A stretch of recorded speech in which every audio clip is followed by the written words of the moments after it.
What? Dude, I'm thinking about that clip we were watching. I have a friend named Bigus Dickus. What is this insolence? Oh man. Oh man, Oh, Monty God. Python, man, John Cleese and those guys, man, they freaking Legends. oh God, Legends. yes. What's going on, everybody? Welcome to this week's episode of the Battle Bros podcast with your hosts, Mac and Alamo. My name is Mac. This is Alamo. We usually spend about an hour getting ready and doing prep for the show, just kind of getting in the right headspace and whatnot. And we usually kind of watch either something interesting or funny. And tonight we were watching clips from the life of Brian and from Monty Python. And that's why I'm giggling like a little kid that just shit his pants at a Chuck E. Cheese. Like, good Lord. This It's stuff a is good so damn funny. movie. Oh, it's great. It's great.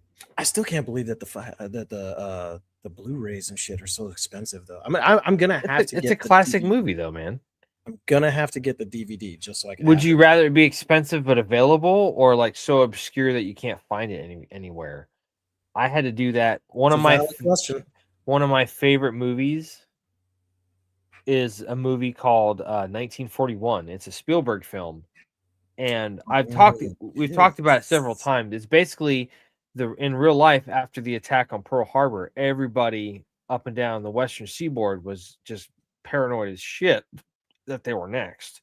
So the movie kind of plays on that, and it's a comedy, but there's so many stars, young and old. I mean, you had Robert Stack from Unsolved John Mysteries, Belushi. Dan Aykroyd, Treat Williams. You had oh man, Tim Matheson, who played Otter in Animal House. Just so Ned Beatty, the incomparable Ned Beatty, for God's sake. But the movie is just I mean, it's some of John Belushi's best stuff. I'm Captain Wild Bill Kelso. Don't you forget the guy that played Sergeant Hulka from Stripes. He was in it as a loony ass colonel. Or it's a whole movie is just farcical at best. It's a fantastic movie. Anyway, sorry, rabbit hole. Pew! Ooh. What's up? 1941 is on Amazon for $8.14 on Blu-ray.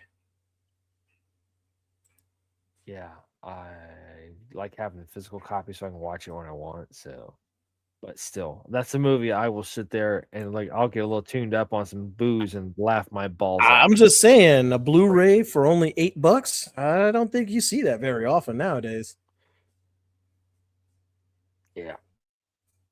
Mm-hmm. Anyway, if you are joining our show for the first time, that was a squirrel moment if we've ever had one. But if you're joining our show for the first time, hey, thanks for stopping by and welcome. We are two guys that have been best friends since high school. We both joined the military, the Army, after 9/11. So we were part of the GWAT generation.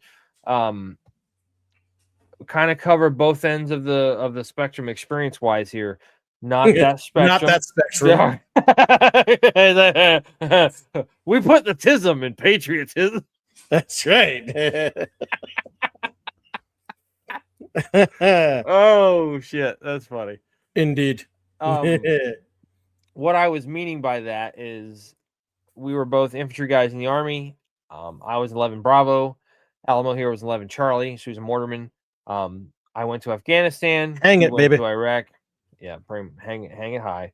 So we kind of have both ends of the experience thing covered there. So we can kind of pool our experiences and kind of get a good consensus on things. But so we do this show to honor a friend of ours, and we'll talk about that a little bit later, but also just to bring awareness and attention to things that have to do with primarily the veteran community, but also service members in general, and also first responders as well.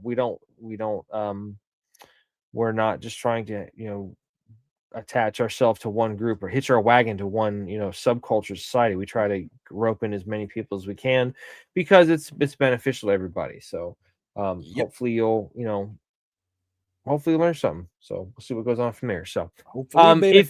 if you caught our show last week, we were talking about the subject of control, which was kind of an interesting conversation to say the least. I thought it went pretty well. Yes, Kind sir. of so this is kind of an intermediary episode, and we'll explain that a little bit later. Okay, because we've got some stuff coming up here in the next couple of weeks. But put a pin in that for right now. We'll spill the beans later, or as the younger kids say, spill the tea. Whatever. Because nobody eats beans anymore, I guess. It's a damn shame. But anyway, Black beans. Honestly, have you ever had like a really good black bean soup? I mean, I've had some of Mima's cooking. You know, she makes some good beans. Fantastic. I make a pretty baller freaking black bean soup, dude. I know this is gonna probably make me lose cool points. I like eating beans and franks. Like, I will go to the store and get a really nice big can. Franks and beans. Franks and beans. Franks and beans. Franks and beans. Yeah, back to that tism thing. That's a little bit more true.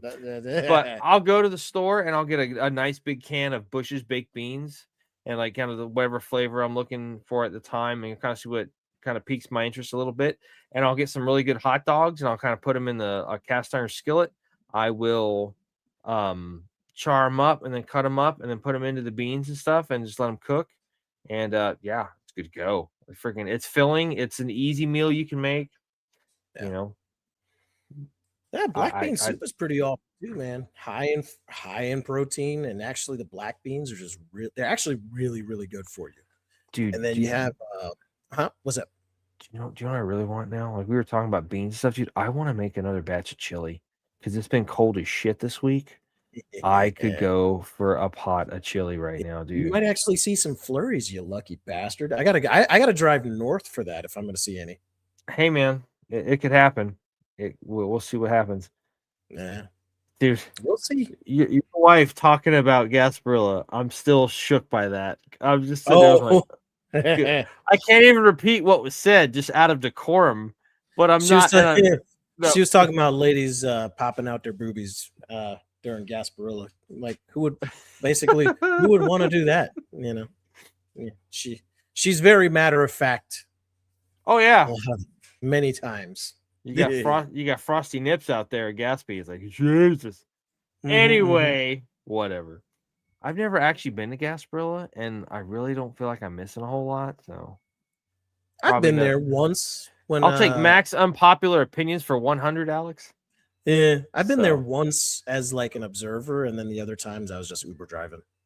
I made some damn money that night. Oh yeah, I would imagine so. Absolutely, I would say probably 60% of what I got was cash too, which was. And you realize too, man, they've got the stadium game going on this weekend too. The Lightning are playing at an outdoor ice rink at Ray J. They do that game once a year all over the country. Sometimes it's up in New York, like Buffalo or the Rangers or something like that. But it actually kind of fits because the weather is going to be pretty damn cold this weekend. So it's kind of perfect for that, to go out there and watch an ice hockey game at Ray J, which is going to be dupe. But again, that's actually pretty freaking dope that there's it's called the Stadium Series. Absolutely. It's freaking awesome, man. I would love to go, but the tickets for that are freaking retarded expensive. Yeah, I bet, because like if you go to the freaking actual, like if you go to the, where's it usually held at? It travels. It's different every year. It travels. Sometimes it's out up in the Northeast and stuff. Yeah, it's the first time. I think it's the first time they're doing it down Where's here. a typical Lightning game held at though? So they just changed the name of it. It used to be called the Amalie Arena, but the contract for the naming rights has expired. It is now called the Benchmark International Arena, and I believe they'll have that. It'll be called that up through, I think, 2042. Gotcha. So it's going to be for a while. So gotcha. Roger that. But I mean, hey, some people still call it the Ice Palace, whatever the hell you want to call it. I like calling it the Amalie Arena. Everybody knows what the hell you're talking about. Ice Palace is, what I still call it. So great stadium. It's fantastic. Like it's really cool. So, But yeah, so we're gonna try to get back on track here. Yeah. What we're talking about, because we kind of squirrel brains are all over the place. So anyway, Squirrel. so last week, like I said, we talked about Control. The only really news topic that we found today, and it's actually not anything military related, but for guys our age, it's kind of a little bit of our nostalgic childhood passing away slowly. Catherine O'Hara, who played the mom on Home Alone, who was Kate also on McAllister. Kate McAllister, is who she played in the movie. And then also she was the one of the main characters on the show Schitt's Creek. She passed away today at the age And of the mom in Beetlejuice. and oh, that's right. That's right. I forgot about that. Yeah. Yep. She passed away today at 71. So that's kind of like huge news. I saw a really fitting clip she gave. Some kind of like strange, like, very rare heart issue, something like that. When I was looking it up, dextrocardia or something like that. When I was looking it up earlier, it was still so early they hadn't announced anything. So if you have any information, it's probably more current than what I've got. But I saw a couple of really good clips where she actually gave the opening remarks to when Macaulay Culkin received his star on the Hollywood Walk of Fame. And she came out there and was very eloquently spoken and all this stuff, very loving, very touching.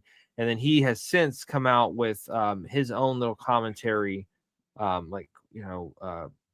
about her passing as of today. So that was pretty tragic. So, but it's so weird though, because like honestly, I'd never heard of the term dextrocardia until today. Like, do you even know what it is? Nope, dude. It's when instead of like when you're born, instead of your heart being on your left side, you're born with it being on your right side.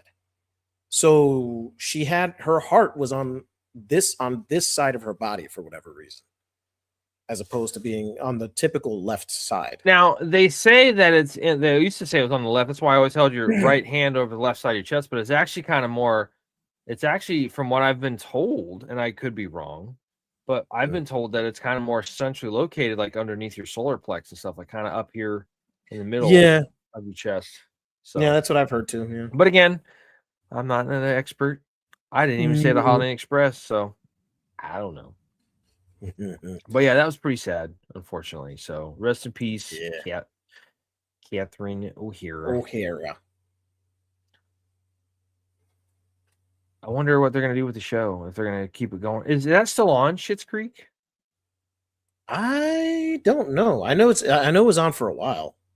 Whether it's still on, I have no idea.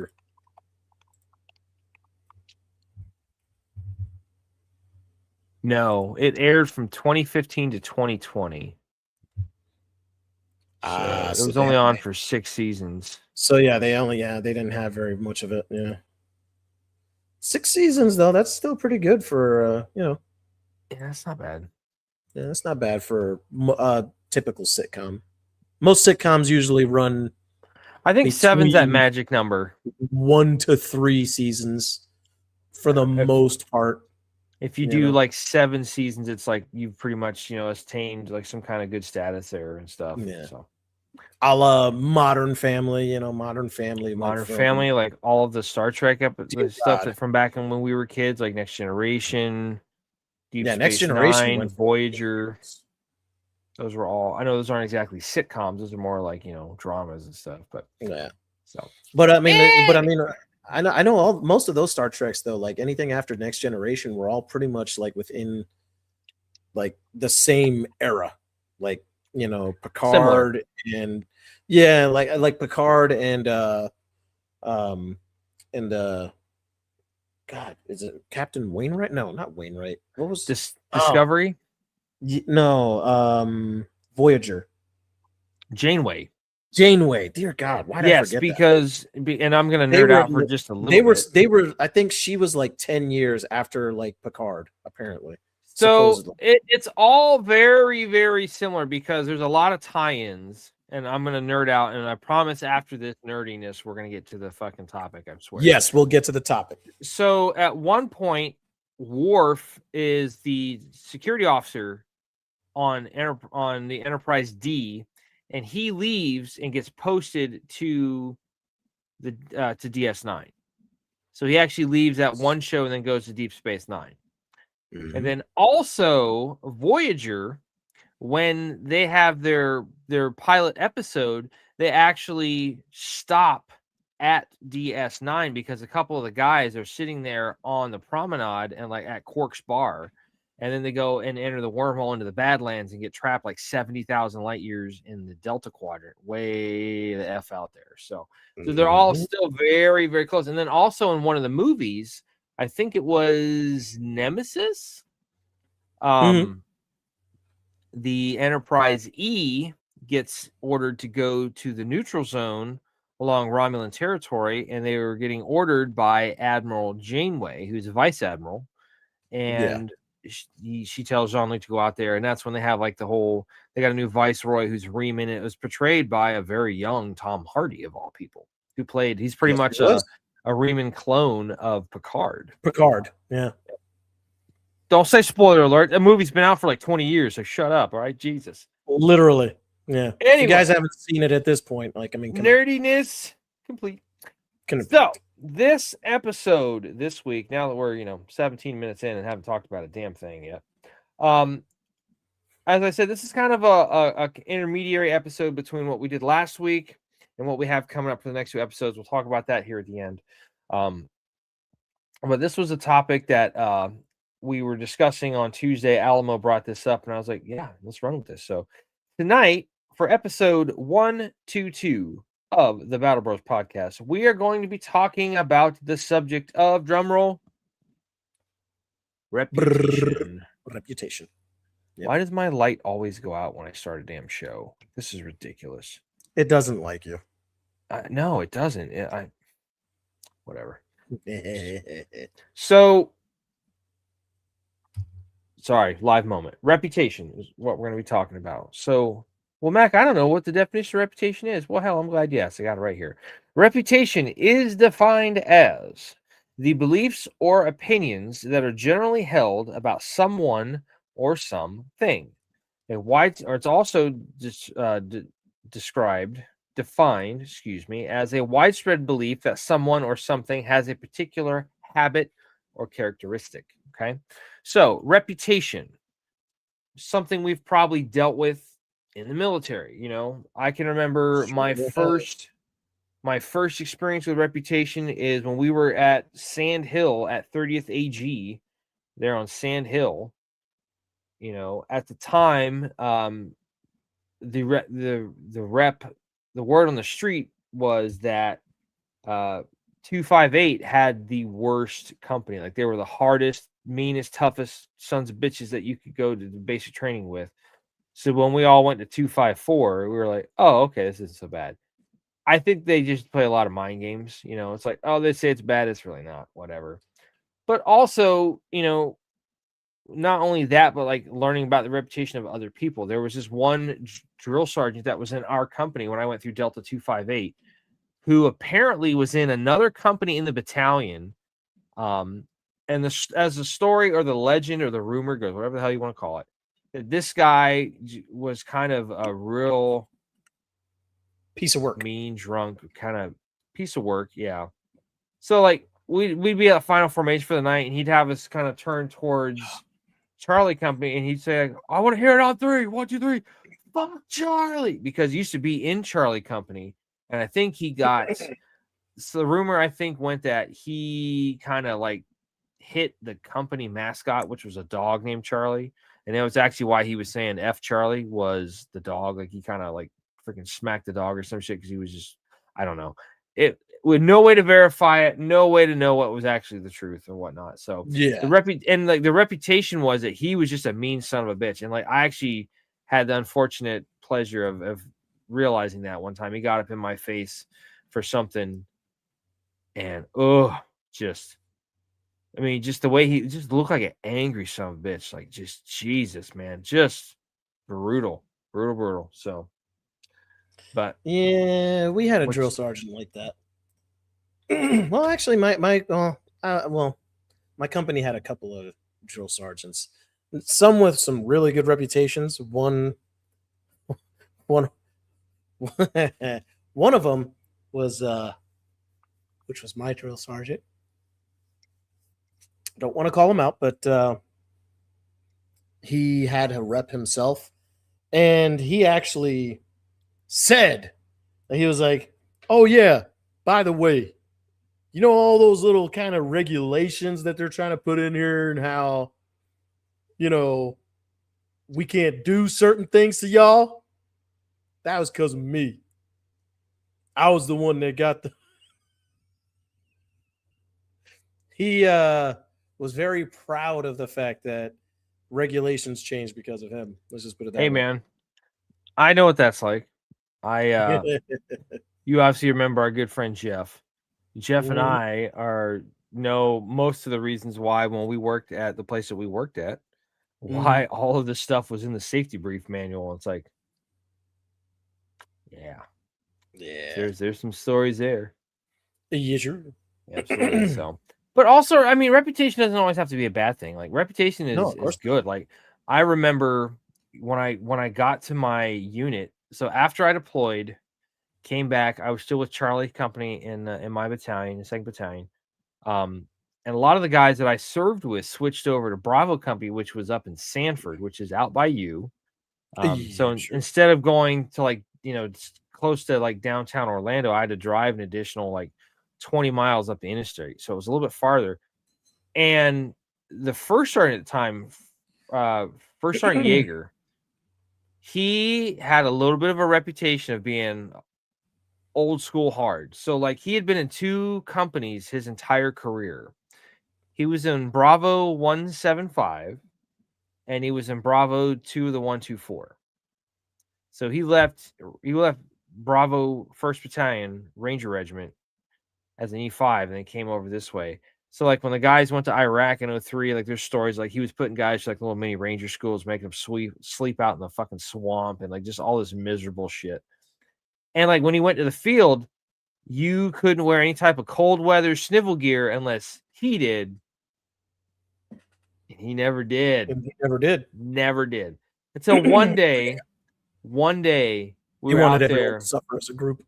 One day we were out there and we had this dude who was in headquarters platoon named Big Daddy. He looked like John Coffey from Green Mile. I'm not even bullshit. Like just a big hulking man, bald headed, talk had a real deep voice, boss. Like kind of talking like that. And I'm not even saying that to be mean. That's what I remember about this dude. And he said, Boss. "Holy shit, you motherfuckers better get your goddamn cold weather gear." I can't talk that low. Oh, you better get your cold weather gear, boss. He's like, "You better get your cold weather gear." First Sergeant Yeager had on his black fleece, the big. So we're all just like, everybody's ripping through their shit in their rucksack to get this thing out. It was awesome. Clip that. Yeah, right. That'll be a great clip. So he also, and I guess part of the reputation that he had was like he was a very, very good soldier, super smart, knew his stuff, but also he had like, some shit happen while he was over in country. You know how there was the stories about like, when the Afghans found out that like if they ran over a kid, they would pay you money. Like if one of their kids got hurt, like when the war first started, there was a couple of incidents where we had shit like that happen with us with the Iraqis too. Right. Well, somebody did it to him. And the reason why it kind of messed with his head a little bit was he had a little boy. He had a son about that same age at home, like 5, 6, maybe not that old. So it messed with him when it happened. It messed with him a little bit. So he kind of went. I mean, don't get me wrong. He was still professional as hell, still a soldier, but he just kind of like took it down a notch or two. And plus, as a first sergeant, you don't need to be out there being all hardcore. I mean, you still want your guys to respect you, and he definitely had that. But at the same time, I think he just kind of took a little bit of a pause and was like, "All right, let me step this back." Because I mean, the thing is like as a first sergeant, you want your reputation to be, you want to have that reputation of being the guy that your guys can look up to, but you also. You know what I mean? But you also want to be that hard ass that's not going to take any shit either. You know what I mean? So for instance, if you have some of your troops to get in trouble, without you saying anything, they're going to be like, "Fuck, first sergeant's going to kill us." because I would think at some certain level, your reputation has sold itself to the point of them going, "Oh, we know we fucked up. We're gonna feel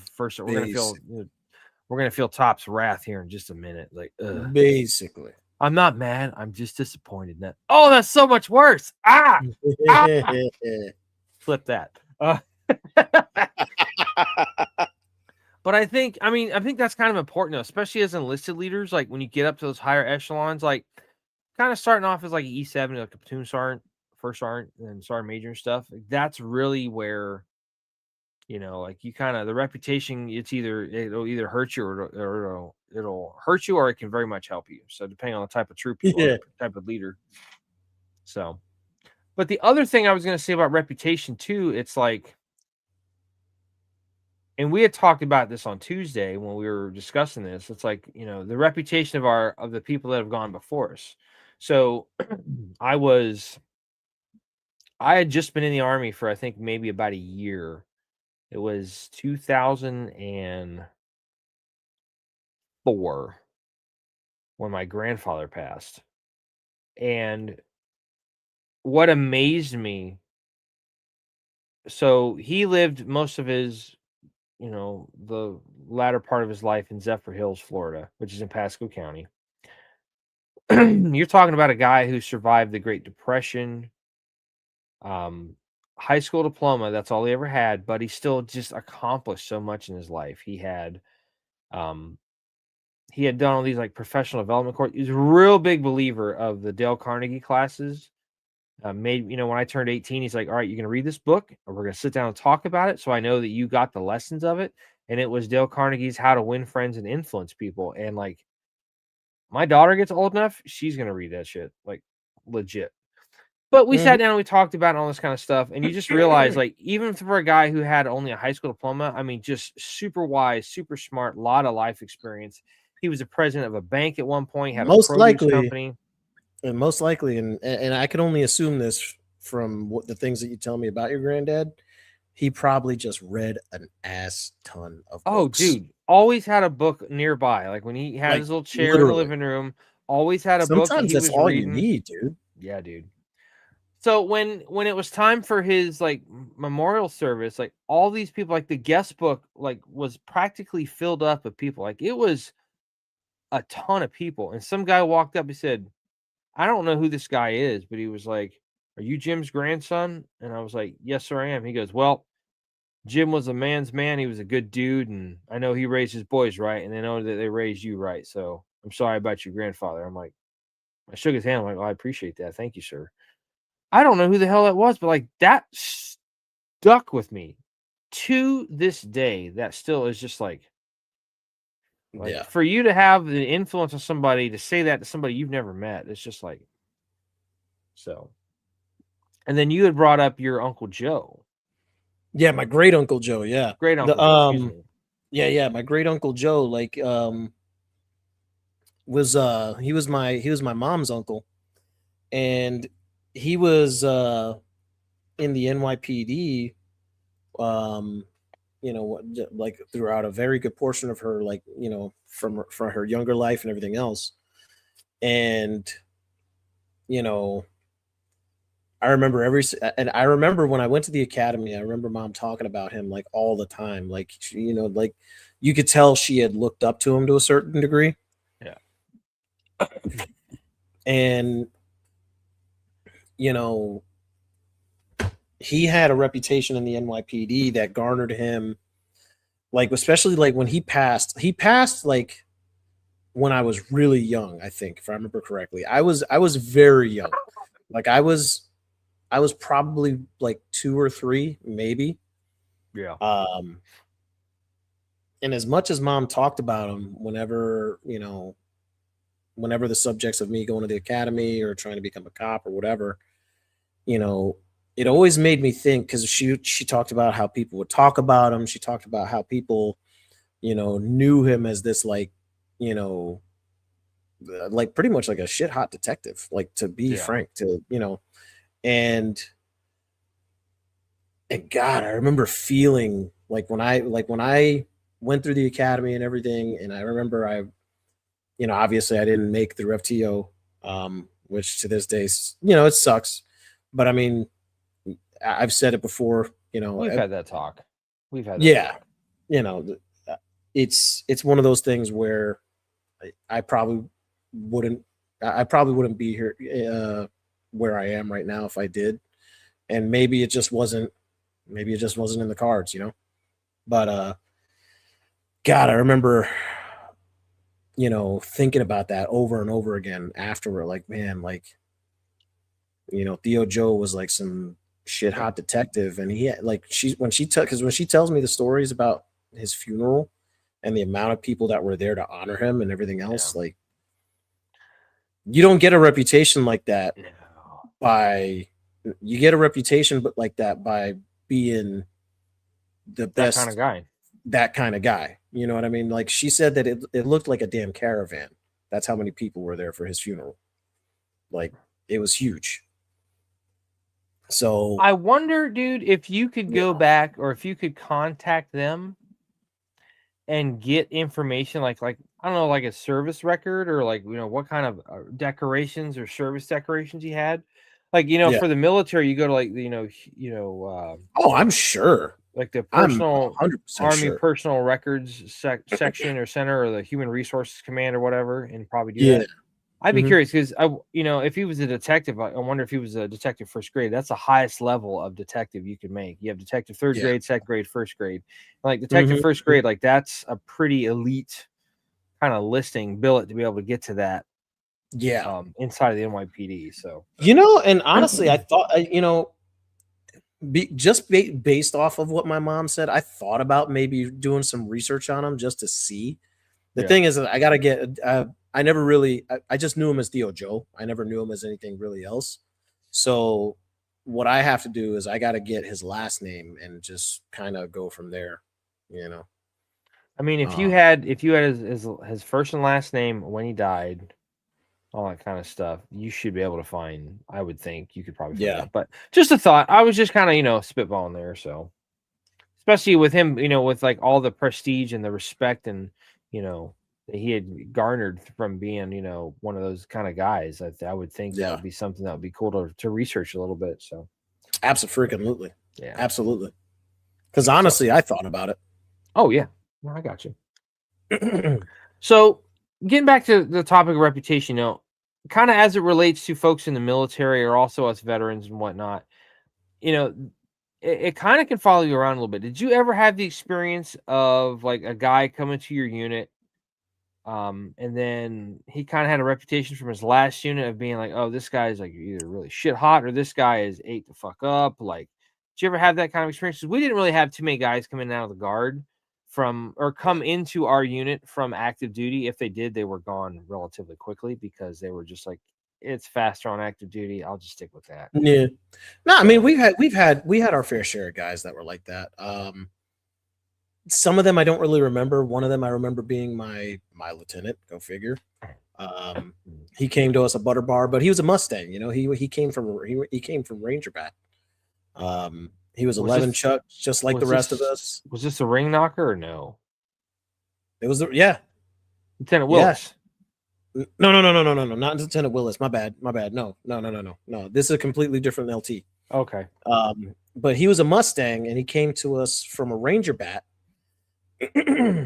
He was 11 Chuck, just like us when he switched over. Before he switched over, but he was 11 Chuck with the Rangers, and you know, I'm sure they probably have a slightly different way of doing things. Oh, you're telling me. But what I do remember is that, you know, because he came from the enlisted side, you know, he came with that kind of understanding, and I think what you know, I gotta freaking get good with Joe because, you know, I was Joe at one point, you know, and I remember what there was a point, there was a time where you know, you remember those little stress things that they had, like this weird like big head, and they either had like a big smiley face or like an angry face. And you would just mush it all to shit because you're pissed off and at you just something. squish the hell out of it. It's Yeah. like a little guy, and he would stand there like this. Well, I took him, and I took one of my 5.56, right, and I stuck it through the ass end of the thing out the front where it looked like he had like a big old freaking missile for a freaking dong. It's so freaking LT. He goes, takes a shower, freaking, and like right as he's coming back, I'm like, oh shit! They're like, oh yeah, LT's coming back. Put it on the board. Put it on the door. So I go and I run and I put it on the door handle, and it's just sitting there, just resting there like this, with a thing like this sticking out the middle of it, like like that. We all run in. And we all run back in our side of the building of the hooches, right? And all I remember hearing is, I kid you not, this I shit you not.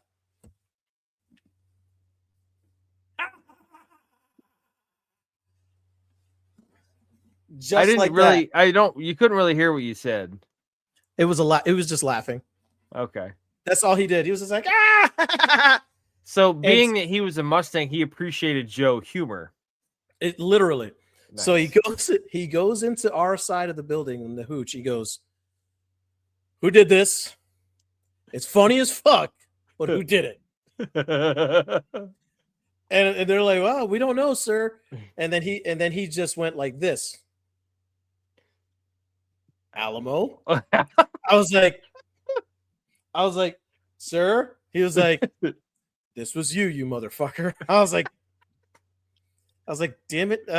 Yes, sir. It was Roger. me. Yes, sir. Roger. He goes, fucking push. And you're not even mad. You're just like, I Nope. heard it. Woo! What, sir? I think I got to like 20 sirs, and then he was like, look, dude, funny, just not again, okay? Roger. Was this when you guys Roger, were yes, sir. overseas, or this is when you were in Germany? No, we were overseas at that point. Nice.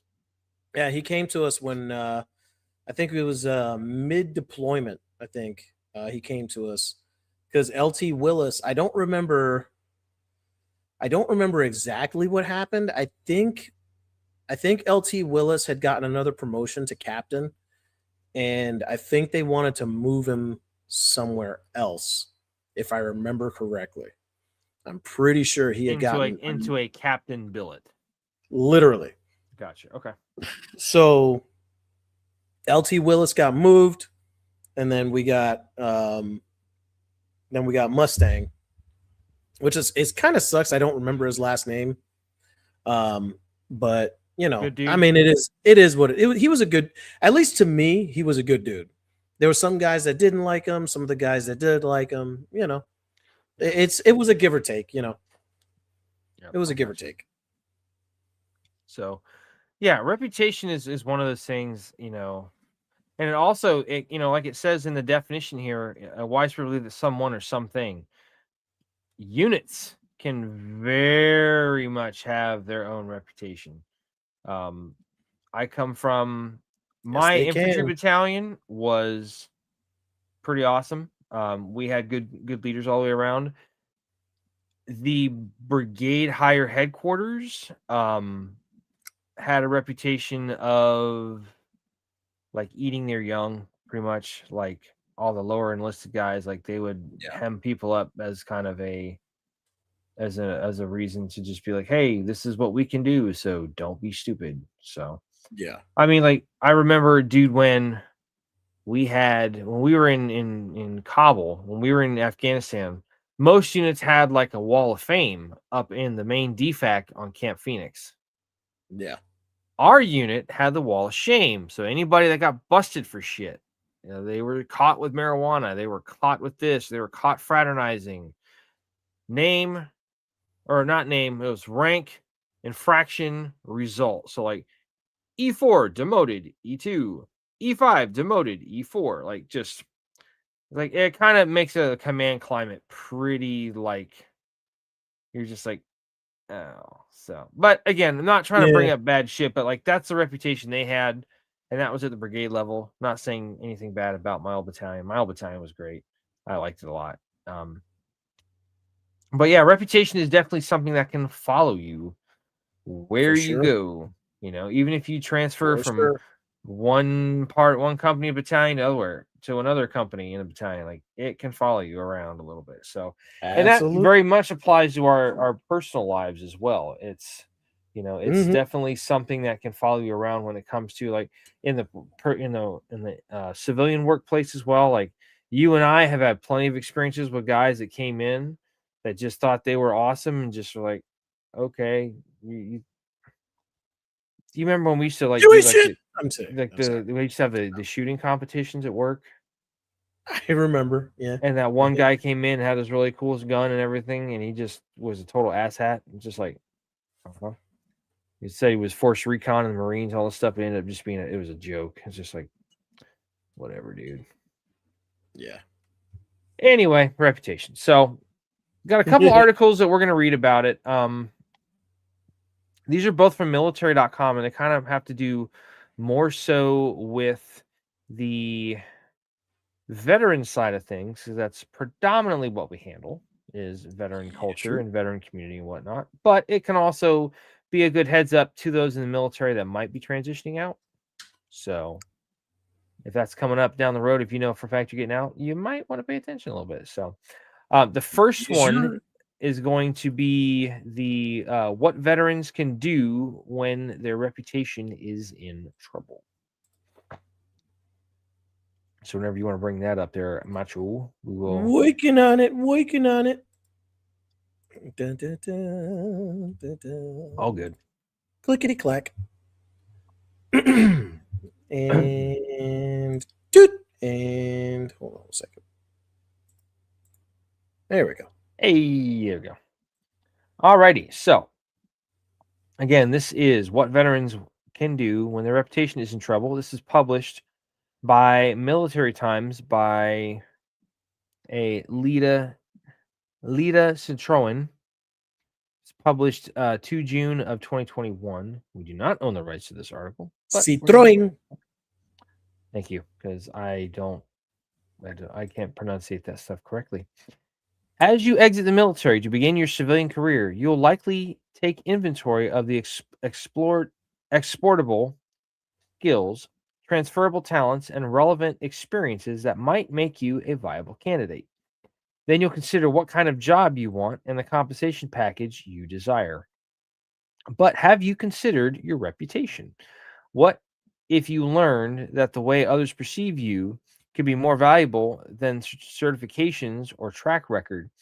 Would it surprise you to hear that people perceiving you negatively could hurt your chances of landing your dream job?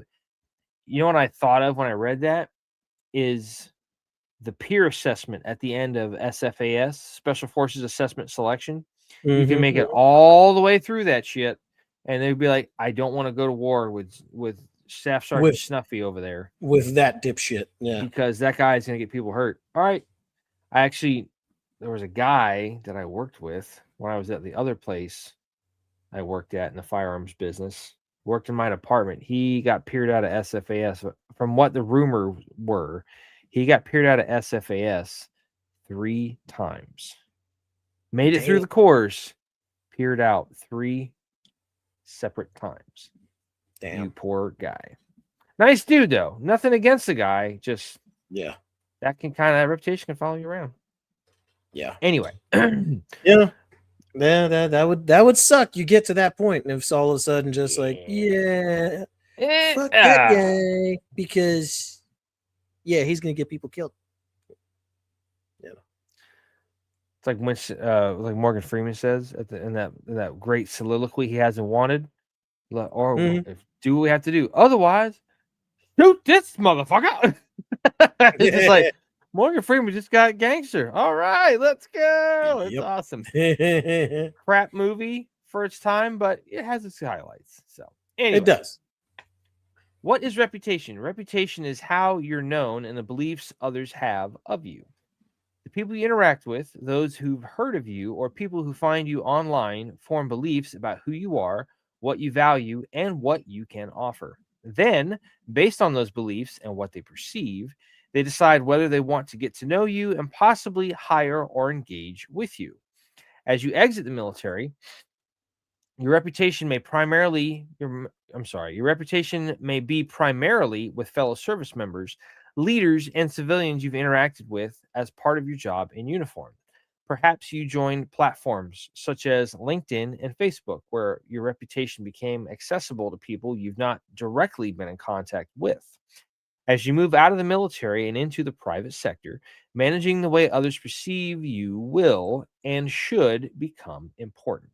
Remember, others decide whether to hire you, refer you, endorse, and or support you based on how they perceive you. Many things can impact your reputation negatively, including mistakes or behaviors that isn't deemed appropriate and causes others to feel uncomfortable. Posting something online that you later regret because it was offensive, misunderstood, or inappropriate. Or associating with people who have tarnished reputations, guilt by association. And the list goes on. It's also troubling to hear, but you may find your reputation tarnished through no fault of your own. You were in the wrong place at the wrong time or misunderstood. That can be a real problem for veterans who become characterized by myths and misperceptions about all veterans, or were the subject of workplace mobbing, bullying, or scapegoating. This guy mentions he mentions a new book. In my new book, Control the Narrative, the Executive's Guide to Building, Pivoting, and Repairing Your Reputation, I offer several steps to repair reputation damage. Step 1, assess the damage. And it's quoting, I guess, from the book here because it's in quotation marks. Ask yourself if there's truth to what's unfolding. Is someone spreading rumors about you and your abilities? Did you lose your cool with a peer in front of the company and someone filmed it? As best you can, evaluate what has happened, what potentially can come from it, and what impact, positive or negative, it can have on your career and your reputation. Step 2, don't ignore the situation. Quote, ignoring the situation can give others the time to create and build a narrative that works against you. While your strategy may include holding back for a bit, always be prepared to respond. Step 3, resist taking down all of your social media. Your strategy for working through the situation will dictate how, when, and where to remove yourself online. But remember that by doing this, you're removing any possibility someone learns a contrary view to what they've seen that's unflattering or hurtful. I'm going to circle back around to step 3 in just a minute, but I'm going to continue through this list because it's not too much more. Step 4, separate emotion from fact. When you get emotional about the situation, you might react spontaneously, erratically, and defensively, which means you are not acting with intention or clarity. Instead, surround yourself with a team who will help you maintain perspective, keep you calm, and advise you on options presenting themselves. In step 5, set goals and create action steps. Fashion a plan to articulate where you are now, where you want to be, and how you'll get there. Set a clear goal and then chart the steps you'll need to implement to achieve that goal. You might need to apologize to someone, refrain from mentioning what happened, or take accountability for your actions publicly. Each of these steps should be considered carefully. A poor or tarnished reputation can be devastating to your personal and professional life.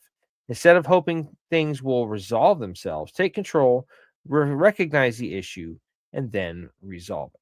So going back to step 3, resist taking down on social media. I'll tell you that one I found very, very important, just for the sake of, because of my job as a therapist, because of, clientele, and because of people I work with. I really don't post a lot of stuff on Facebook or because it's the only social media that I have. I don't have Instagram. I don't have anything else. I just have Facebook because I don't got time for that stuff. And I'm very, very cautious about the things that I post or that I put up, just because you never know. Like, I don't want to do anything that's going to tarnish my reputation professionally. I don't want to do anything that's going to tarnish the reputation of our show that we've worked so hard to build over the past, 4 years and 120 some odd episodes and whatnot. So for most of it, I just will comment on other people's stuff. Yeah, like, heart, laugh, emoji, whatever. if it's something that is very, And I get very that too. bland and like not going to be at all confrontational, but I mean, you're still gonna have people out there that are like, that's peanut butter and jelly. No, it's not. Okay, Yeah. here we go. No, and So I get that, dude. Like, because honestly, I'm not gonna lie, I used to post a lot of dumb shit. And like I look back and I'm like, why? Like, why did I do that? But And to be fair, and not to interject, yeah, but to be fair, there's ways around that. If you want to share something, you share it directly via Messenger app or a private yeah, means of hmm communication. That way it's just not out there for everybody to see, because let's face it, if we were being judged on the conversations we had with him, nobody's safe. You could have the most calm, even keeled person. He's going to have one homeboy he used to get crazy with, he or she used to get crazy with in high school or college, and they have some raunchy ass conversations going on. It's just like, that is not fit for yeah. public consumption. Facts. Tell me I'm But lying. especially now that I'm a dad, and and especially also now that my work kind of requires me to be online a lot more. So Advertising, oh yeah, so you kind of have to have that social media component. Yeah, I've got to have that. And I mean, shit, even with us, man, we've got to have that social media component too, because otherwise, how are we going to outreach? So Now, it's like, would it be you safe know, to maybe just have like a separate account for like, hey, this is Alamo, this is my work account where I am only doing advertising work related issues. 'Cause I've seen a couple of your posts like where you're at like a trade show or some kind of like dealer, kind of spotlight, highlight kind of thing where you might have yes. customers or a trade show or something like that, where you're talking, you're in your work element, you're kind of doing your thing. So would that be something that might be viable? I mean, I'm not telling you to do it. I'm just saying for the sake of conversation, like, would that make sense to have like a private personal account and then like one that's like, hey, this is me at work, blah, blah, blah, blah, blah. Or do you think that would just be too much to manage? Yeah, I mean, I think keeping your personal and your work life, separate is kind of important. I also think that wetting the whistle. Dude, my daughter, I was helping my daughter with homework earlier and she was drinking out of this cup. It was like she was drinking from a can. He was like, like it kept making that stupid noise that canteens used to make when you're drinking out of Yeah. them and the air pocket would hit it and stuff. I'm like, are you trying to I'm like, what are you doing? She goes, I'm turning into a camel. I'm like, are you trying to cross the Mojave? Like, what the hell is going on here? And she just started laughing so hard. She almost spit it all up over her laptop. I'm like, yeah, don't do that. That's a no-go right there. Sorry, you said that. It made me kind of scroll down there, but anyway, Yeah. please continue. Facebook personal versus workplace accounts. No, but yeah, definitely have a workplace and have like a personal account, because there's nothing wrong with having something to be able to communicate with others. You know what I mean? Because through social media, I would say there is definitely something to be said to be able to still, because you never honestly, especially when it comes to old army buddies and stuff like that, you never really know who's gonna freaking just communicate to you just out of the blue. Oh, So it's so I preach, especially brother. you know Preach. so I especially believe, like, there's nothing wrong with having a personal account, but especially like when it comes to business and things like that, it's very important to kind of keep them separate. Do you know what I mean? Yeah, I got you. Fixing something. Sorry. Now, I mean, when I worked for the other business I worked for after working at the two, retail spots that I mentioned earlier, when I worked for our friend Gino, Yes, I sir. just had the personal, and that's actually the reason why I got on Facebook is because that's how we were putting out all the information when the place opened up. Like we would do like, I would make a post. I'm like, hey, I'm at work. I'm like, man, I love my damn job, because I did. It was fun. I had a blast doing it. You got to meet some great people and whatnot. So, I kind of would do that, but I also you kind of learn pretty quick. Like I would just post a lot of funny stuff, but I think in the time, because that was 2017 is when I got on Facebook for the first time. And then, that ended right at the end of 2019. Then we got into the COVID era, Yeah. excuse me. And then everything else. And like things were just in a very unique, undiscernible, and indescribable kind of time. It was just like, it was weird to be bland and boring and just factual about it. It was a very, very different time in our history. So I kind of like just stopped posting a lot of stuff because I'm like, people were just going crazy. It's like the sky's blue, and people would be like, "You're such a hater. Why do you lie to people?" Blah. I'm like, I just don't have the patience for that kind of stuff. I'm very much like I'm a non-confrontationalist. Like if I don't have to confront people, okay, great. Like we'll just be friends. We'll shake hands. It's all good. So, but anyway, just kind of a thought that I had when I was thinking about this earlier. About that kind of thing, like maybe going back and forth between personal and then having like a work account kind of thing. So I get it. So the other article that we found, again from military.com, and this one is a little bit new. It's actually written by the same person, which I just noticed. I'm like, oh, how about that? This was Hey there. this was published. This was published Valentine's Day of 2023. It's called "Managing Your Reputation is the Key to a Successful Post-Military Career." Yes, sir. Yes, All sir. right. Do you? I'll just wait for you to get that up. There you go. Thank you, my good man. I appreciate you. Yes, sir. Okay. Yes, sir. So, at my training for a group of transitioning service members, a soldier in the back of the room bellowed, "What does it matter what anyone else thinks of me?" Admittedly, he was agitated at the idea that how he needed to be mindful of how he was coming across to people who would hold opportunities he sought.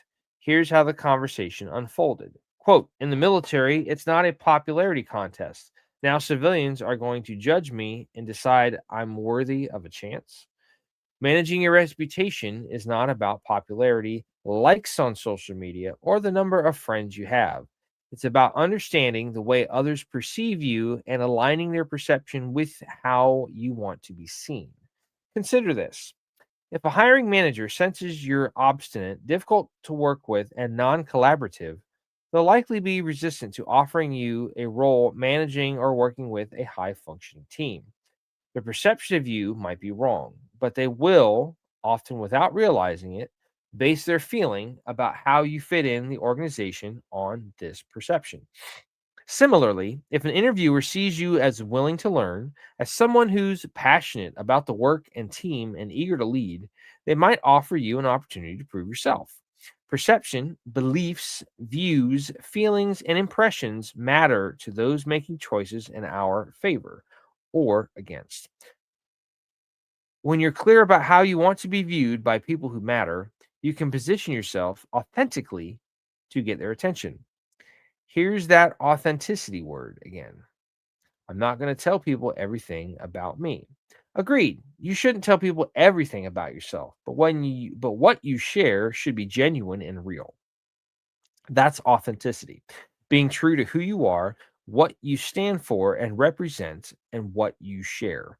If you tell me you're passionate about something, care about an idea, or hold a value, it should be truthful and real, not fake.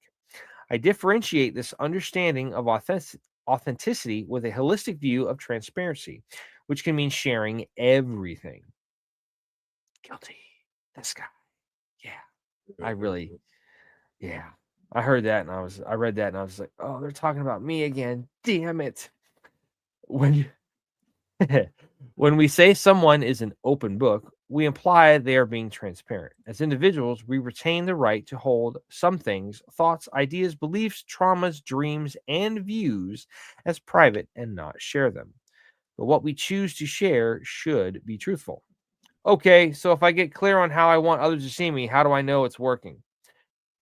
When the right people see you in the right way for the right qualities, you attract ideal opportunities. You no longer apply for jobs in companies whose values don't align with yours, thus increasing the odds that your ideal employer will see you as someone they want to work with. You'll be clearer about people you'll associate with, networking to grow your career options. You'll be more open with your mentor and advisors and let them help you find the path that suits you best. When you are intentional about how you want to show up and the opportunities you seek, you will be able to make decisions quicker, share more impactful content on social media, know how to dress for a job interview, introduce yourself to a stranger, and the list goes on. For example, if you want others to see you as open minded, creative, and inclusive, you'd bring others into critical conversations and you'd ask questions before offering your own insights and connect with people different from yourself.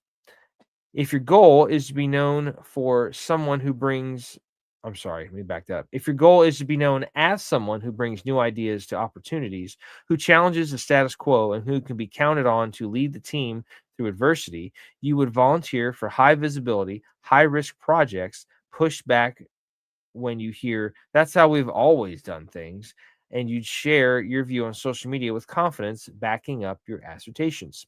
Your actions, communication, and relationships will support how you want to be seen. When others consistently experience you sharing what you stand for and believe in, and then acting in accordance with those beliefs, you'll earn credibility and opportunities. Without a clear direction of who you are and where you are headed, it is easy to make poor decisions, such as convincing yourself to pursue a job because of things that truly aren't important to you, or trying to be liked by everyone. Being clear on who you are, what you offer, and who will value you is critical to driving a meaningful and successful career. And then the rest of this is some informational stuff about the author of the article. So, yeah, good to go there. But I mean, plenty of valuable points. I mean, you can just because you have a messed up reputation or it's not as crystal clear as you want it to be doesn't mean you can't go out there and fix it. And it just has a lot of good advice as well, not just for folks in the military getting out and going in the private sector, but just for life in general. Like, get away from that urge to want to be known for clicks and likes on it. Like that's such horseshit in the grand scheme of things. It's like people ain't gonna like you. No. That's statistical And, information as much as it is a fact. So like and at don't the end try of to the make day, everyone like you. and at the end of the day, too, like on that same token, like there's no, I mean, there's really not a real benefit per se to like wanting to have all that shit. You know what I mean? Like, you know, because I'm just gonna go out and say it. Go out on a limb and say it. Like the internet's not real. Especially like Facebook and Instagram and all these other things. I mean, there Facebook is are the devil. there are Sorry, I some was paraphrasing Mama Boucher right there. So yeah, there are some hints, right? There are some hints of realism in there from time to time, but it's not the with real the world. advent of AI, it's getting fewer and farther between. To be Yeah. 100% fair. Oh, Yeah, here's well, a picture of all these people getting together for so and so's birthday. No. like I saw an AI video recently. If it hadn't been for the woman, if it hadn't been for the hair on her doing something weird and having like this weird Against the laws of anomaly, Newtonian physics, like right? it had like this weird anomaly in it, like you would never have known this woman was not even freaking real. Bullshit. Yeah. I Imaginary, mean, all the way not down to, real. dude, I kid you not, adding cellulite to sell it and to make it seem real. Yeah. Adding, and again, it's like, Dude, that's why I stay away from that stuff. I know, and listen, I'm not chastising anybody. I know, Alamo, that you handling a lot of the social media content for our show and for our channels and stuff. I know you have to deal with that. I applaud yeah, you. I thank you because that would probably make my head fucking explode. Yeah. So I, thank I've you for I use it taking in a that. very limited capacity. Like I use it Sure, as the tool it's supposed to 100%, be used for. 100%. There's other people out there that are using it like way like okay, They like are you're using it for the forces of evil. literally. Like, it's not good. I'm sorry if you're listening to this and you just heard me creepy laugh over your radio. I apologize. Wasn't trying to scare anybody, but just that it kind of seemed to fit at the time. So Indeed. okay, moving on. So yeah, I mean, and Moving along. I always go back to what that interaction I had with my daughter a while back. She's like, Dad, how many followers do you guys have? And I'm like, I don't know. I mean, we've had views. People have watched this from around the world. We've had people listen to us in Ireland, Germany, England, which is cool if you think about it, because it's like that's outreach. It's like, wow, somebody that I've never met watched at least a clip of our show, one of our Mhm. shows, maybe a show in its entirety and whatnot. It's like that's freaking amazing, that you can have that kind of outreach. Like technology Yeah. and social media, like those are wonderful tools and things to have. But I told her, I was like, that's really not what's driving the motivation behind what we do. It's the fact of like the chance to help somebody. If we had hundreds of followers, cool. Thank you. I'm grateful for that opportunity to, be able to contribute content or just some part of what we're doing into your life in one way or the other. But if we can stop somebody from, doing something tragic and irreversible, then that is going to be something that like I'm going to tell people, oh, I don't know how many followers we've had, but we've stopped X amount of people from doing something that they can never take back. Like Yeah. that to me is just that is going to be just so much more critically important, And that's another thing not too on not reputation too. downplaying followers or anything, not at all, but just Yeah. I want you to understand context and mindset for both of us here. Yeah. And that's another thing on reputation as well. Like sometimes, people can allow their reputation to kind of like, you know, rule how they're going to live or kind of like oh my god, my reputation's ruined, like you know there's no point in going on, like there's people that think that way, and we're here to tell you like whatever you think, like yeah, I mean making sure your rep is good is there's always a way to bounce back and come back from it, there's always a way to come back from that. So I would tell you, don't don't just give up, like you know do what you can to try and fix it, you know I want to, if I could add one thing on to that and kind of double tap on that. I think with a lot of younger folks, what gets them frustrated is if something goes bad, like they have like a reputation issue or this or the other. I think patience kind of plays a big factor in how they like oh it god, seems like the younger generation, it's like, I want it done, I want it this way, I want it now, boom, boom, boom, boom, yeah, boom.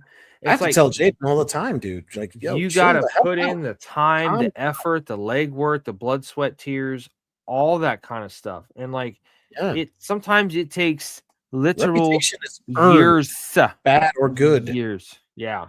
Absolutely. And that again, that kind of goes to this whole thing. It's like reputation is one of those things. It's like I wish, and this is just kind of a random idea, but I'm kind of going somewhere with this. I'm kind of touching on something here. I wish more of these influencers had more of a reputation of being humble, because there's so That's many a very stories good in the press and in the news about, oh, this person expects their meal to be comped because I'm an influencer. And I'm not speaking to any one person or entity yeah, in particular. I'm speaking in generalities to a particular stereotype. So before anybody yeah, gets their panties in a twist or their hat in a knot, take a step back, chill, and just listen. Okay. yeah. And that's not me trying to be so big. Like, we're so big, we're going to say something that's going to get somebody. We're still very small, very humble. So Yeah. it's not really, probably not going to happen too much, but the chances out there, because Exactly, it's yeah. 2026.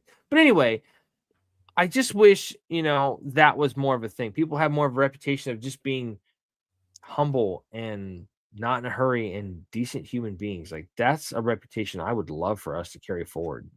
Absolutely. But I just, when it comes to the whole how many influencer, times, I wonder how many times we've been passed over by alien race looking at us over going, like, we're looking for, intelligent life. oops, made a mistake, and they just keep driving. It's like, go to the next one. Try the next one. They're not ready. Let's try that red one down the way.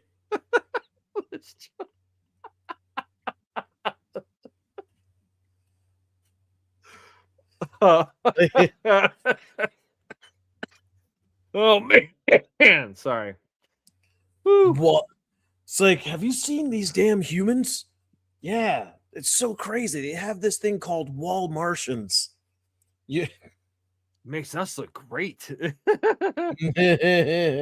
I've never heard of Florida. I don't know what a Florida is, but they have a man that lives there. We must investigate. And they're going, Wait, go back, don't go back, do go you back. mean the man named Florida? No, Florida.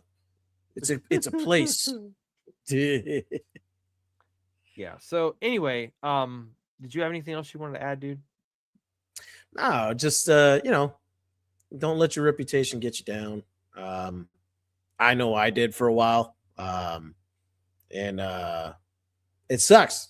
You gotta let some things go and move past it and just work on improving it. That's it. I agree with you. So again, folks, thanks for stopping by and joining us. This has been our conversation on the topic of reputation, why it matters and how to fix it. So thank you for stopping by and checking it out. So we're gonna start closing out the show like we always do, and I'm gonna hand it off to this guy. He's gonna take care of all the social media stuff, and then we'll get out of here for the week. So as I mentioned earlier to the folks that are stopping by for the first time, thank you so much. We appreciate this. It's very important. If we don't bring in new folks, our chance of influencing people, and I don't, okay, see, that sounds ridiculous when I say that now, but our chance to help contribute to the betterment of other people diminishes. That sounds a lot better, and I'm not just trying to sound smart, because I'm not. Okay, so but if you're joining us, it's important. Thank you so much. If the best thing you can do is tell your friends about this, say, hey, maybe you have somebody who's not feeling too good. Sharing is caring. That's a goofy look. That's like a kidney bean, but whatever. Yeah. You never know who this is going to get to, and that's the best way you can help us out, is just share it with your friends. You never know what kind of impact it might have on somebody else. It might not be for you, it might be for somebody else down the road. So just remember that. Correctamundo. As I mentioned earlier, this show kind of has about you, folks. I wasn't sure if there was more to that quote, so I wasn't sure if you were doing a bit from a movie. So that's why I was just like, let me pause, hold back, hold. So, as I mentioned earlier, Braveheart, that bitch. Yeah, Braveheart. As we mentioned earlier, Alamo and I've been friends since high school.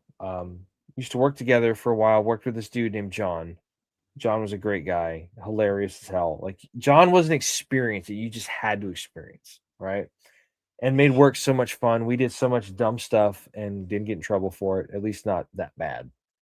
But we did some goofy shit at work. Nothing unsafe, just hilarious. And we all kind of left there. Always be like, you guys are over there chuckling like a bunch of retards. Oh, really? Because we enjoy what we do. We're like the monkeys in the middle of the cage in the middle of the showroom floor. You guys are all leaning on counters. We're working no matter what. Yeah. So anyway, we all kind of left there at different times under our own steam and whatnot. I ended up getting contacted by Alamo's lovely wife to work an event for her organization called Flipside Mentorship. if you get a chance to go on the internet and check out flipsidementorship.com, check it out. They are doing wonderful things over there. We are unofficially partnered with them once a year. We do an event with them called Battle Buddies with a bunch of kids. We talk about, life lessons, military, how it influences our lives and whatnot. But we just kind of take like a trait and kind of help show them like things that can happen. Like we talk about character, or what's some of the ones we've done in the past, Alamo? I'm having a brain fart right now. What When was we the do question? when we do the battle buddies, like we talk about certain traits and whatnot. Like Oh, I don't put you on the spot, and I might cause you to spaz a little bit mentally because I did I the same believe thing. we had honor, we had duty. I don't know That's what it. this one's gonna be. Okay. Yeah. So we talk about those and to the kids and whatnot, and just kind of give them like some advice and life lessons, that kind of stuff. Go out and have a great time of it. It's an awesome event. The only bad thing is I usually get burnt like a freaking lobster. It's terrible. So I'm my Irish white ass. So unfortunately, but they're doing wonderful things over there. So check it out. Flipsidementorship.com. Tisha, you're amazing. Alamo's lucky guy. Clip that. Make sure she sees that shit. There you go. So she approached me to work an event with her organization.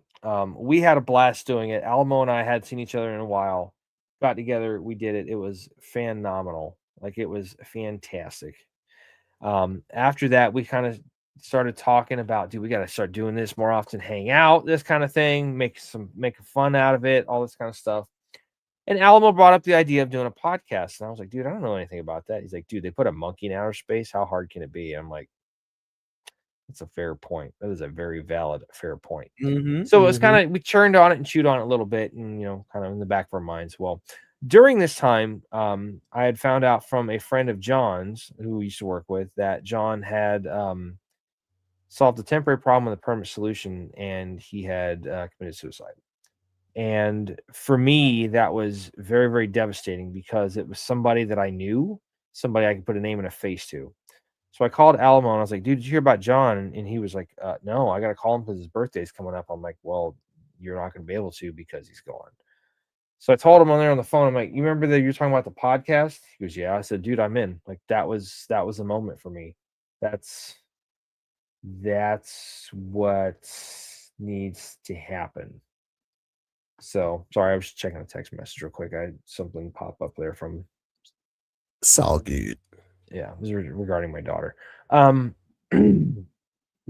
we started talking about what we were going to do with this podcast, and we started kind of figuring out what we're going to call ourselves, like our brand, so to speak. And I don't want to say that to sound like very just ridiculous, but like legitimately what our message is going to be, like the kind of the driving force behind our content and whatnot. So we came up with the Battle Bros. We came up with the term or the title Battle Bros, and we came up with the Battle Bros code. And what the Battle Bros code is this 4 easy things you can remember when you're not having a fantastic day. It's a rough day. It's a hard day. You feel like you just keep getting beat down and everything's on top of you, just pummeling you into oblivion. 4 easy things you can remember to help you make it through the day and on to the next, on to the next. And it's easy to remember. Just remember the word bros. BROS. Okay. Those are the 4 things you got to remember. B, be tenacious. No matter what you choose to do in life, do it with tenacity, do it with vigor, do it with gusto, do it to the fullest of your ability. So normally we quote Ron Swanson here, and we used to say, in the words of Ron Swanson, don't half-ass 2 things, whole-ass 1 thing. And that's good. We're going to try something new tonight. So remember the scene with Nicolas Cage and Sean Connery in The Rock. He says, here's this, and he goes, I'll try my best. And he goes, your best. Your best.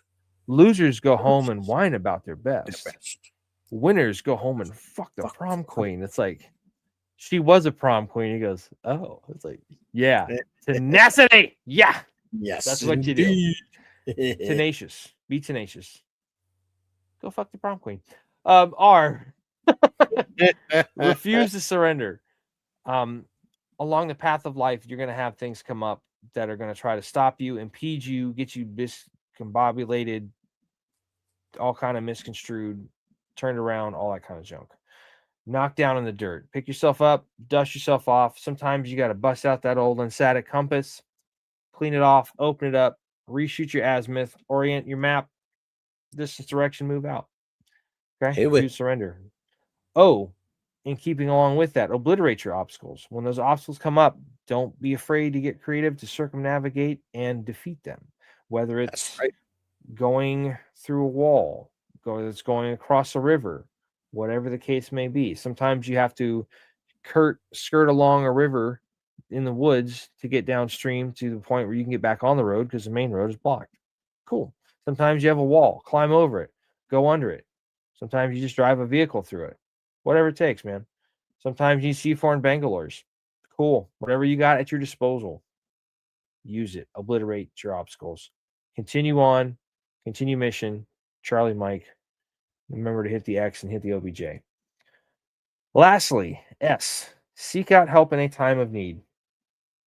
As we mentioned with our friend John earlier, he unfortunately committed suicide. And that's a shame because he was a dude worth knowing. He was a guy worth having around. And there isn't anything we wouldn't give to have him with us still. If it meant us not having this show, that he would still be here and we could still talk to him and, keep him around, I would do that in a heartbeat. Okay. Just remember that we do not need to go through things alone. Okay. If you feel like you are going to harm yourself or you have some bad thoughts in your head, okay, we would tell you to stop. Reach out to somebody, whether it's a service member that you were in the military with, a family member, a friend, a coworker, a confidant, somebody you've known since you were freaking kids way back in the day. Whatever the case may be, reach out to somebody and just talk to them and just be like, hey, man, I'm in a bad spot. I need some help. Hopefully, they're the kind of friend that can offer some assistance to you, whether it's just the gift of their time where they're just listening to you vent all your stuff. Okay. So be it. If you unfortunately don't have anybody that falls in one of those categories, there is hope for you out there. As I mentioned, if you are feeling like you're going to harm yourself, please don't. Okay, stop and reach out to the suicide prevention hotline. You can contact them in a number of ways. You can call their 800 number at 1-800-273-8255. Again, that's 1-800-273-TALK. Tango Alpha Lima Kilo 8255. You can also call their 3-digit number at 988. Again, that is 988. And you can also text them at 838-255. Again, that is 838255. Okay. They have folks that are available 24 hours a day, 7 days a week. You get onto the 2 phone numbers. You hit option 1 to speak to a live person on the other end of the line, and they will get you the help you need in your time of crisis. Okay. One of the things that we identified as trying to do our part to help eliminate is this right here.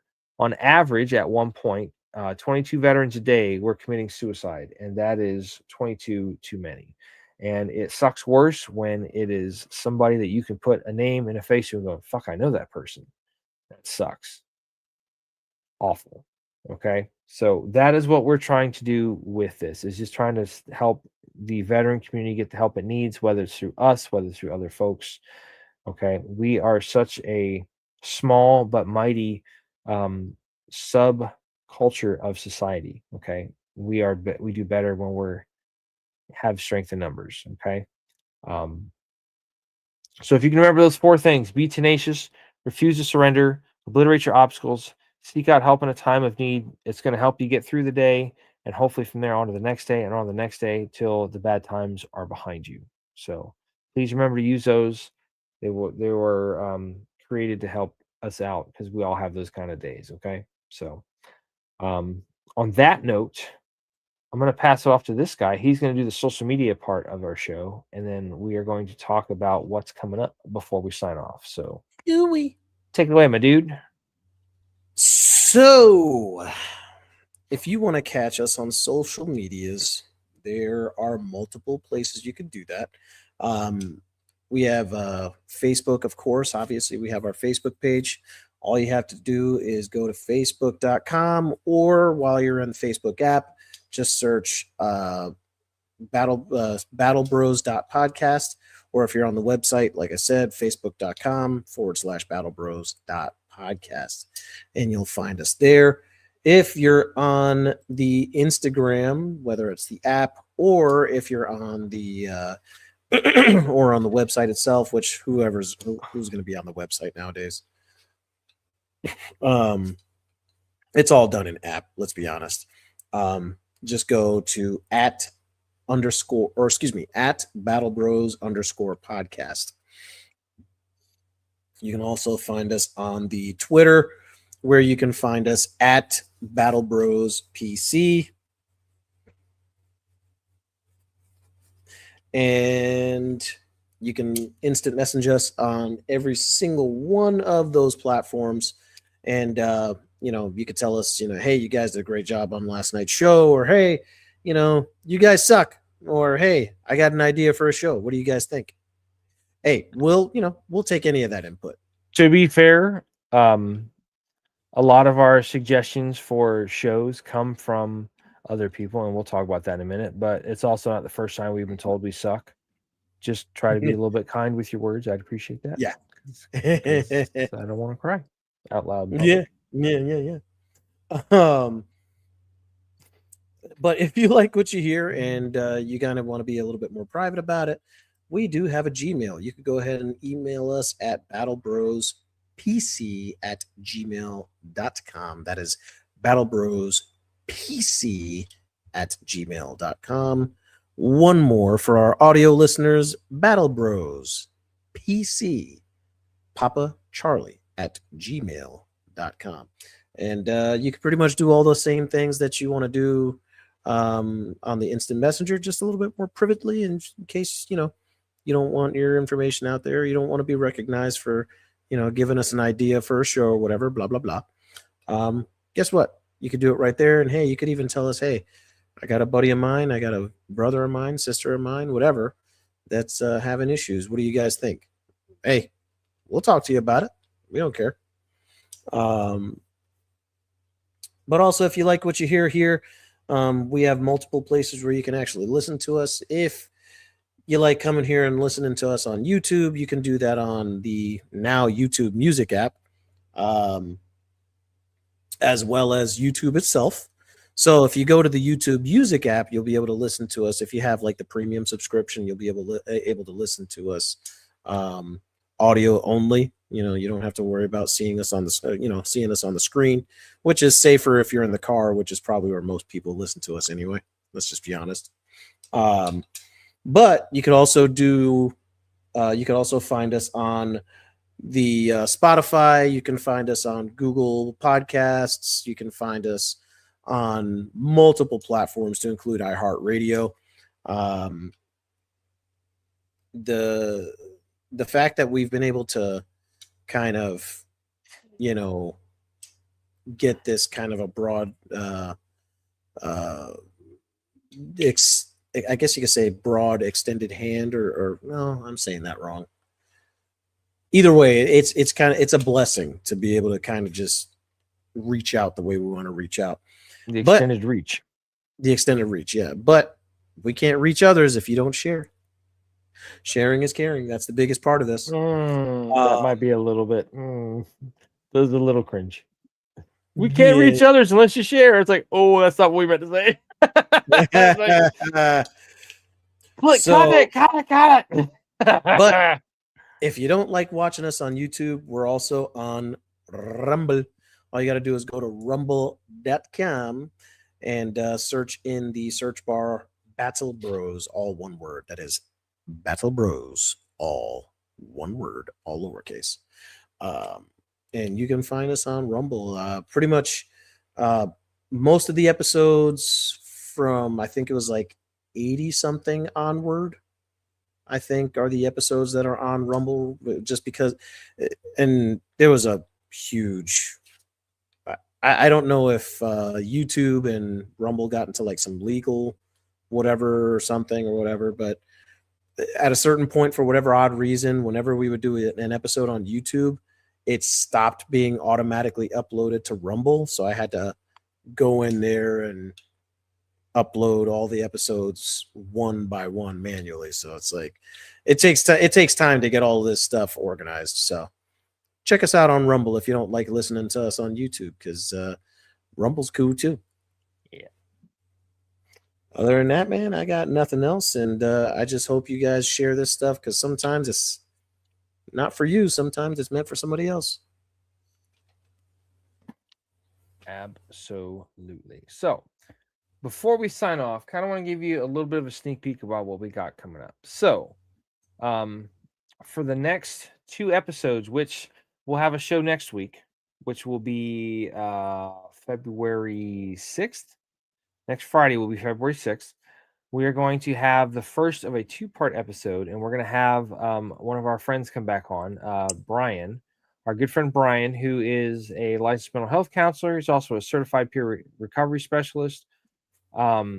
He actually gave us some inspiration to talk about some things that are very, very, very pertinent to the veteran community. I don't want to give away what those are yet, but it's actually going to be a 2-show topic where we're talking about kind of 2 facets of life as it pertains to the veteran culture.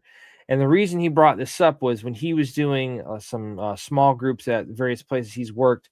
These are topics that really don't get talked about in the way that we're going to discuss them. If they do, it's very, very minimalistically and not to the same context. So we're going to be having a good 2-part conversation. It'll be next Friday will be part 1. Which is February 6th.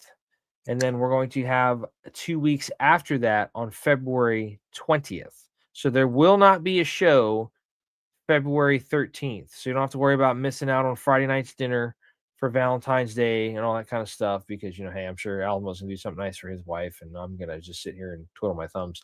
So we'll have 2 episodes. It'll be a week in between just because they had to work around some scheduling stuff.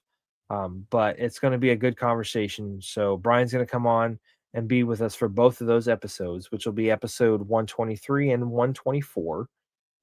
The title of both of these, the main part of the title is going to be called Fallout. I'm not going to give away too much about what the individual shows are, but it's going to be called Fallout Part 1 and then Fallout Part 2. So I guess you'll just have to maybe tune back in and see what they're about, kind of, sort of. See what I did there? It's called baiting the hook, baby. Woo! Anyway, that's all I got. Thank you so much for joining us on our Friday night adventure with the Battle Bros podcast. My name is Mac. This handsome son of a gun is Alamo. He is the heart and soul of this show. He does a lot of the stuff behind the scenes to make it all work. I just come on here and blab my mouth, and yeah, this is his child. So I'm just like the stepdad on the side kind of thing. What the hell are you doing? All right, who did it? Alamo. Just that's funny. Just push. Just push. Hell, sir. But anyway, like I was saying, this couldn't happen without a lot of people here. So Alamo being one of them, obviously, coming up with the idea of us doing this. His lovely wife, obviously, for being there to help us kind of get through some of the early stuff of like figuring all this kind of thing out, because she had a little bit more experience on that. So Tisha, thank you. Love you. You're the best. Our good friend Brian and anybody else in our friends group that has encouraged us or said, hey, maybe talk about this, maybe talk about that. We hear all that stuff. We cannot do this without you. Thank you so much. You guys might not be a humongous part, but you're still a part of this whole thing working, a part of the whole humongous of the whole machine. So we appreciate that, and thank everybody for taking part. So until next time, again, thank you for joining us. This has been episode 122 of the Battle Bros podcast, entitled Reputation. Hopefully you learned something. If not, remember, you can always pass it along, pay it forward. It might not be you who needs to hear the message. You might be passing it on to the person it's intended for. So if you run any tough times, folks, please, please, please remember the Bros Code. Be tenacious. Refuse to surrender, obliterate your obstacles, seek out help in a time of need, especially if you're feeling like you have no way out. Reach out to somebody, okay? It's very, very important. Right. Until we talk to you again, folks, I hope you have a great week. Have a safe week. Reach out for everybody. Look out for one another. And, we'll see you down the road. Battle Bros. Out.